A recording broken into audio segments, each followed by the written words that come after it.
Every time a player sets a new standard for what superstars are worth, our instinct is to wonder what that means for the next great player to negotiate their next contract.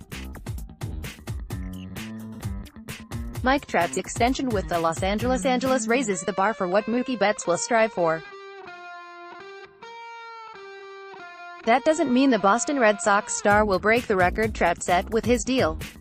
ESPN's Jeff Passan reports that Trout has agreed to a 12-year, $430 million contract extension with the Angels. The total value of the contract obliterates the record Bryce Harper set when he signed with the Philadelphia Phillies for $330 million over 13 years.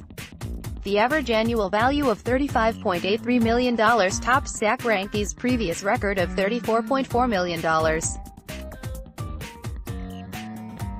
USA Today's Bob Nightingale added that the deal is actually a 10-year, $363.5 million contract extension on top of the $66.5 million that Trout was already owed over the next 2 seasons. The total of his remaining deal plus the extension adds up to $430 million, a clarification that could matter a great deal when comparing this contract to what Betts may earn.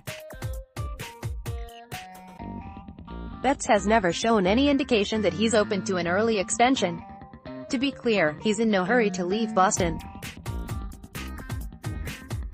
Betts simply feels that he can maximize his earnings by going year to year through the arbitration process until he hits free agency. Let's assume that the mega deal that looms in Betts' future won't begin until 2021 when he's eligible to test the market. Trout was 2 years away from reaching free agency, the same as Betts. Working in his favor is that Betts should now hit the open market as the undisputed top position player in his free agent class without having to compete with Trout for offers. He'll be a year younger than Trout will be when the extension portion of his deal kicks in. Betts will have the benefit as a free agent of other suitors potentially driving up the price in a heated bidding war, although that didn't seem to be the case for Harper. Market conditions could tilt more in favor of the players over the next 2 years. Despite those advantages, Betts seems unlikely to earn more than $430 million as a free agent. The number of years on the deal is obviously a significant factor in determining the total value. Manny Machado set a record for the largest contract in MLB history last month when he signed with the San Diego Padres for 10 years, $300 million. Harper broke that record weeks later with a longer deal at a lower average annual value. Trout bested them both in terms of total value and average annual value to raise the bar for elite position players. Betts will be 28 years old if he waits to negotiate as a free agent. If the 26-year-old Harper signed for 13 years and the 27-year-old Trout's new deal lasts 12 years, it's hard to believe that Betts will command more than 10 years. We shouldn't assume that Betts will earn more than Trout per season either. Even die-hard Red Sox fans have to admit that Trout is the superior player. Betts is coming off a career year in which he earned AL MVP honors and led the majors with 10.9 WAR, while Trout finished second at 10.2 WAR. However, Trout is a 2-time MVP who has been producing at this level since his rookie season in 2012. Trout has amassed 63.8 WAR over the last 7 seasons or 9.1 WAR per year. Betts only has 4 full seasons in the big leagues, over which time he's compiled 32.9 WAR or 8.2 WAR per year. One season besting Trout doesn't dethrone him for the title of best player in baseball.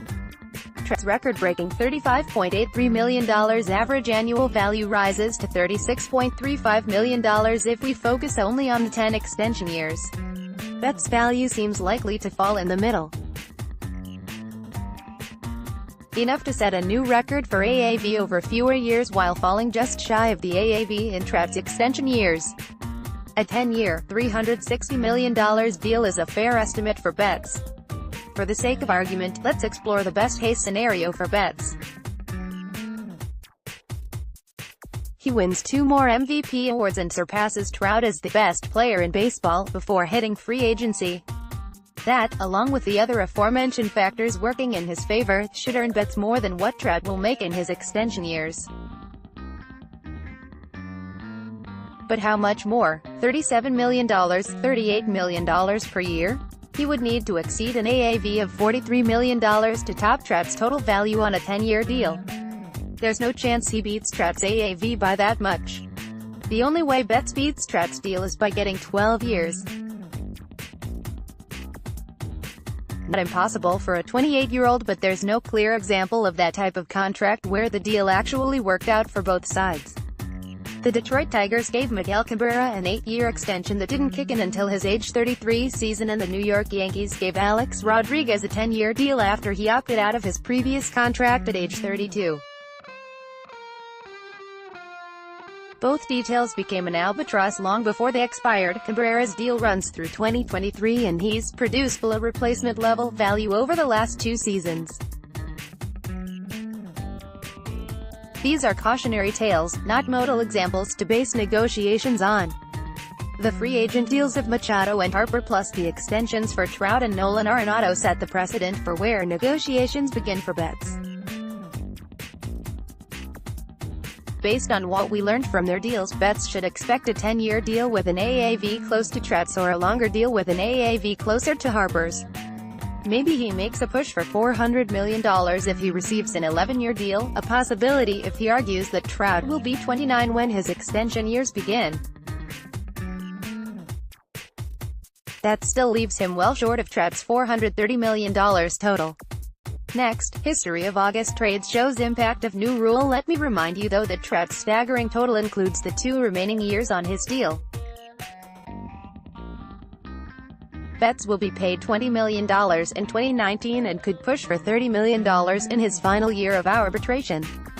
Add that approximately $50 million to any 10-year deal he earns in free agency and he should be right in the same ballpark as Trout over the next dozen years.